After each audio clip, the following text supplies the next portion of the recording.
MagicReview. I can spell. S. Shit. I apparently can't spell. On the Spot Reviews, I am MagicRy. This is Spartan Steve. Wow, that was very unenthusiastic. Coin. You're gonna flip this time. I flipped too much. Yeah. Okay. Too much in the past. I'll flip. Okay, I'm gonna hold the bowl so there's no way you can miss. Thanks. Oh! You didn't actually need to do that. No, I didn't. You rigged the flip. How can I rig the flip? Well, it's heads. It's you. Wee wee wee wee. Oh no! I'm gonna make Steve. Okay, no, you and I started this review thing. We were gonna review the same thing. It's not.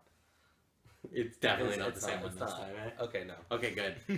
Okay, I'm gonna make Steven review Kung Pao Enter the Dragon. Enter the Fist. Into the Fist. Oh my god, I don't even know the movie. I'm going home. Bye guys, take care. Okay, so ask away. Kung Pao Into the Fist. It was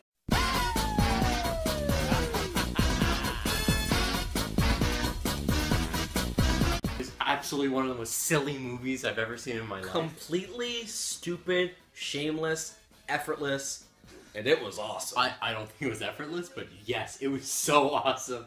Like a lot of critics give it shit, but it has a cult following. It does, because it was so damn stupid. But you and I still quote it. If you love like potty humor and like stupid, it's not even like the stupid potty humor. It's just like the silly voices and the repeating like footage.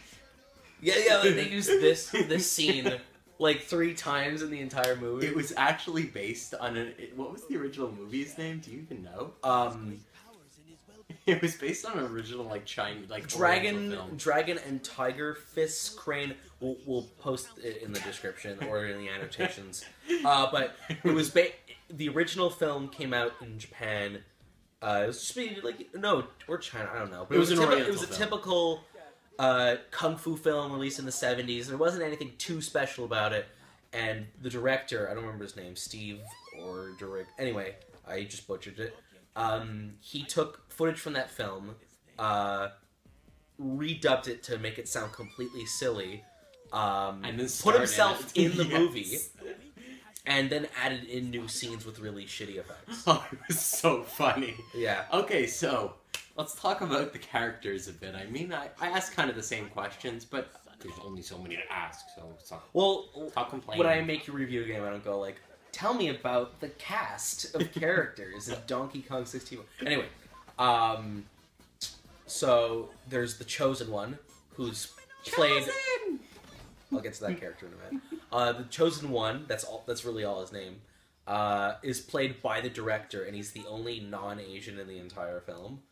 And, the film obviously wouldn't be what it is without him. He's downright hilarious. They intentionally make him overpowered. They try to give him a sympathetic backstory, but they really don't try at the same time. And so he walked. No, before you even mention him, actually the Chosen One has a special feature that makes him the Chosen One, and it's his tongue. She named Tonguey. Really unique. But his master's name is Master. The love interest is Lynn. Yeah. Then there's like the guy who likes Lynn, who's kind of pathetic. Wimplo. Literally a wimp. Master, I thought I was gonna be a Chosen One. He's got squeaky shoes. That's the funny thing about this movie is it's the little stupid things inserted all over. Like there's the one guy, he's like the counselor for the villain, and he's missing a toe, and he's like, don't make this guy mean, or he'll cut off your big toe. And there's one part he's walking. This movie is just downright stupid. But can't really describe this film. I haven't even seen it in like a year and a half, and I still like laugh just thinking about it. That's how funny the movie is. Because it's stupid. It's so stupid, but it's so good. So tell me a bit about the ridiculous story. So what? So you actually didn't even finish the characters. There's one more crucial character. The villain. The villain. Starts off as Master Pang, and about a third into the movie, he decides to rename himself Betty. It's already making you laugh. Basically mean Asian typical kung fu villain. But they don't voice like this. Yeah, I mean, but he named himself Betty, and that's just where the humor starts. He also likes to beat up people while playing weird 90s or early 2000s music in the background, like MC Hammer. MC Hammer. Actually, I don't think Big Butts is MC Hammer. Oh, no, it isn't.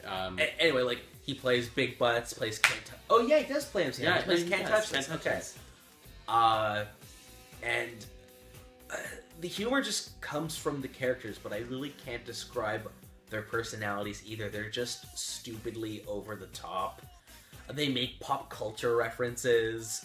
It sounds like it would be really dumb and not very tasteful because it is pop culture references, but it's not like those people who made the Scary Movies and Date Movie and Meet the Spartans and Epic. It's something you haven't seen before, and that's why I like it. It's so unique, and I've never seen a movie like it. And they you know, at the end, it was funny that they teased like a sequel, but it never really happened. It's just like the whole movie was silliness. But anyways, so yeah, let's talk about the story a bit. So Okay. Tell me a bit about the I don't story. want to spoil too much, but the movie opens up with like There's not a tragic death, and the main character is a baby at the time, and just as a baby he's silly. Like, he kicks butt, but he's obviously like a CG puppet, and he is one of the worst displays of CG you've ever seen, but it's quick.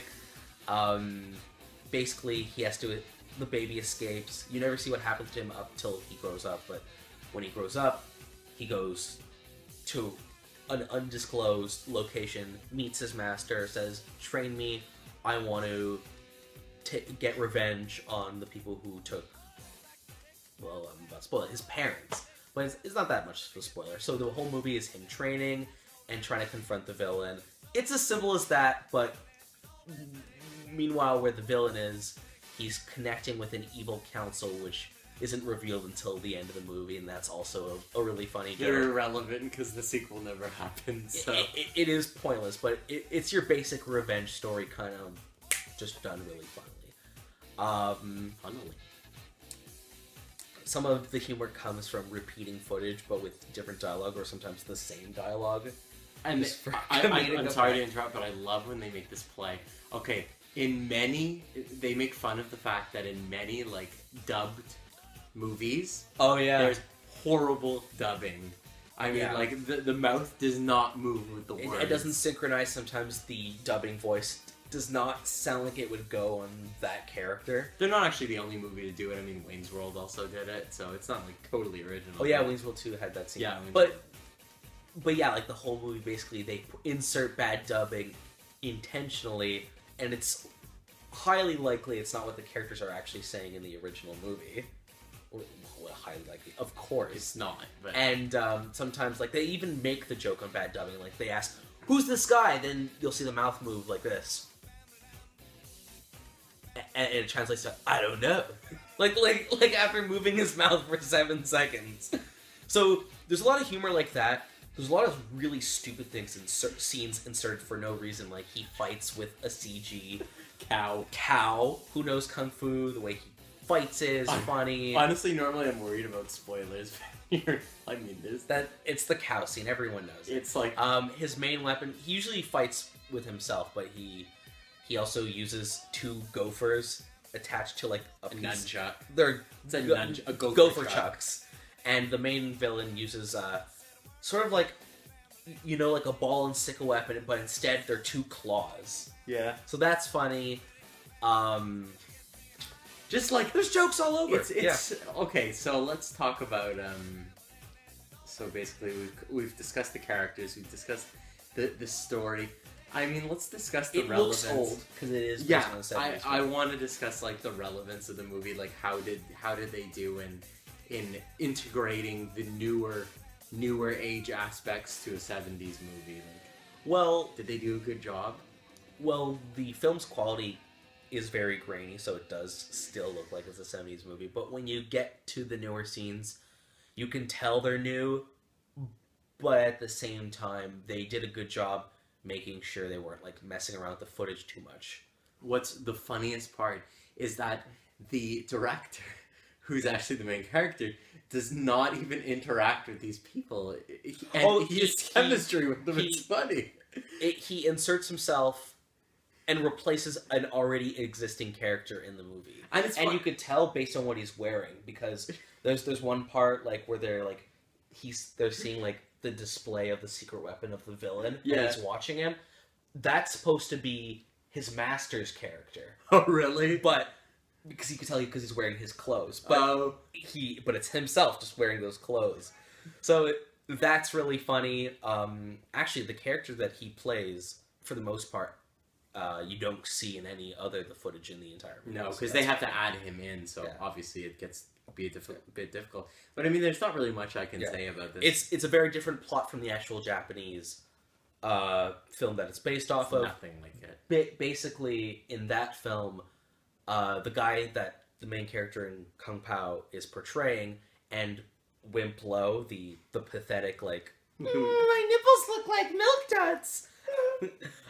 He and both them are the main characters, and they basically display different fighting styles, and it's all about, like, their competition, but they're also best friends. This movie's not at all about that. No. And that's kind of what makes it funny. In fact, I think it's even funnier if you've seen the original movie. Oh my god. But he hasn't even seen the original movie, and he thinks it's one of the funniest. Oh, it's so funny. I'd say it's definitely a guilty pleasure of mine.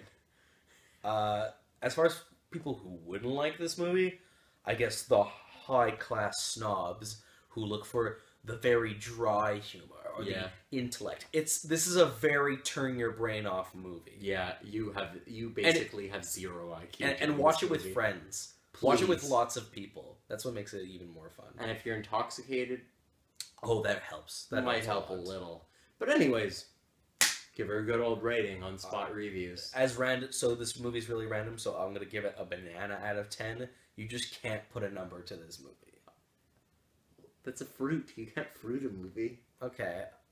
As a actual film, given there's very little work, it's like a 5. Okay. But as far as like some humor memorability and memorability, it's like an 8 out of 10. Like, it's really, really enjoyable. I don't know if I saw it right now. If I saw it now for the first time, I don't know if I'd find it as funny. But it was like you're really like. You appreciate it. I appreciate it because when I saw it when I was a young guy. Yeah. When I was a youngin. Anyways, Spot Reviews. Take care. Oh, chosen one! Ling? Hurry! I'm coming! Chosen one! I'm coming! Chosen